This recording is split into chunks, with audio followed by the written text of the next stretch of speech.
ಆಲೂಗಡ್ಡೆ ಚಪಾತಿ ತಿನ್ನೋಕ್ಕೆ ಯಾರಿಗೆ ತಾನೇ ಇಷ್ಟ ಇರಲ್ಲ. ಅದಕ್ಕೆ ನಾನು ತೊಗೊಳ್ತಾ ಇರೋದು ಮೈದಾ 1 ಕಪ್, ಉಪ್ಪು,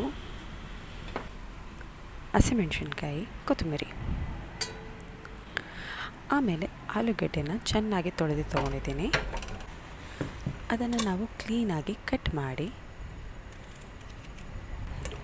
ಕುಕ್ಕರಲ್ಲಿ ಬೇಯೋಕ್ಕೆ ಇಡೋಣ. ಕೆಲವೊಬ್ಬರು 1 ವಿಷಲ್ ಹಾಕಿಬಿಟ್ರು ಸಾಕಾಗತ್ತೆ, ಕೆಲವೊಬ್ಬರು 2 ವಿಷಲ್ ಬಿಟ್ಟರು ಸಾಕಾಗತ್ತೆ. ಇಲ್ಲಿ ಚಿಲ್ಲಿನ ನಾನೇನು ಮಾಡ್ಕೊಳ್ತಾ ಇದ್ದೀನಿ, ತೀರ ಸಣ್ಣದಾಗಿ ಕಟ್ ಮಾಡ್ಕೊಳ್ತಾ ಇದ್ದೀನಿ, ಯಾಕಂದರೆ ಅದು ಬಾಯಿಗೆ ಸಿಗಬಾರ್ದು. ಹಾಗಾಗಿ ಕೊತ್ತಂಬರಿನೂ ಅಷ್ಟೇ ತೀರ ಸಣ್ಣಗೆ ಕಟ್ ಮಾಡ್ಕೊಳ್ಳೋಣ.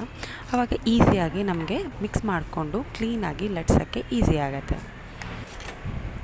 ಬೆಂದಿರೋ ಆಲೂಗಡ್ಡೆನ ತೊಗೊಂಡು ಅದರದ್ದು ಚಿಪ್ಪೆನ ಕ್ಲೀನಾಗಿ ಬಿಡಿಸ್ಕೊಳ್ಳಿ. ಬಿಡಿಸ್ಕೊಂಡಿದ್ದ ನಂತರ ಅದನ್ನು ತುರಿಯೋ ಮಣೆ ಇದ್ದರೆ ಅದನ್ನು ತೊಗೊಂಡು ಕ್ಲೀನಾಗಿ ತುರ್ಕೊಳ್ಳಿ.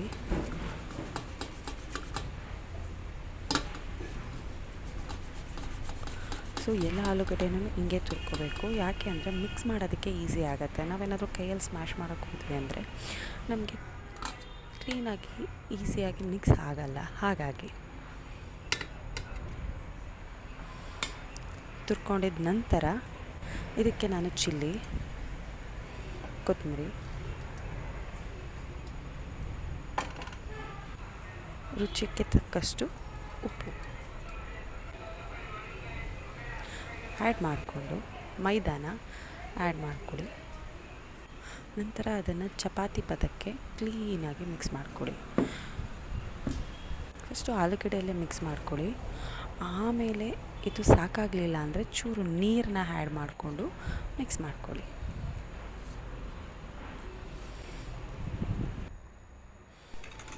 ಮಿಕ್ಸ್ ಮಾಡಿಕೊಂಡಿದ್ದ ತಕ್ಷಣ ಸ್ವಲ್ಪ ಎಣ್ಣೆ ಹಾಕಿ ಇನ್ನೊಂದು ಸ್ವಲ್ಪ ಹೊತ್ತು ಮಿಕ್ಸ್ ಮಾಡ್ಕೊಳ್ಳಿ.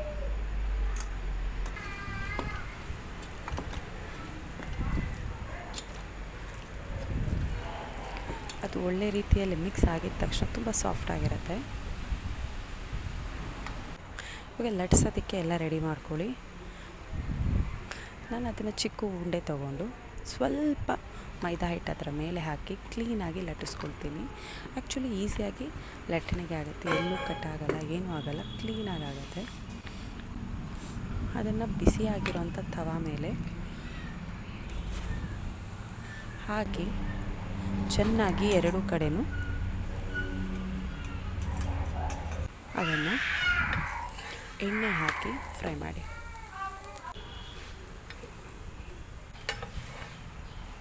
ಅಷ್ಟೇ ಆಗೋಯಿತು.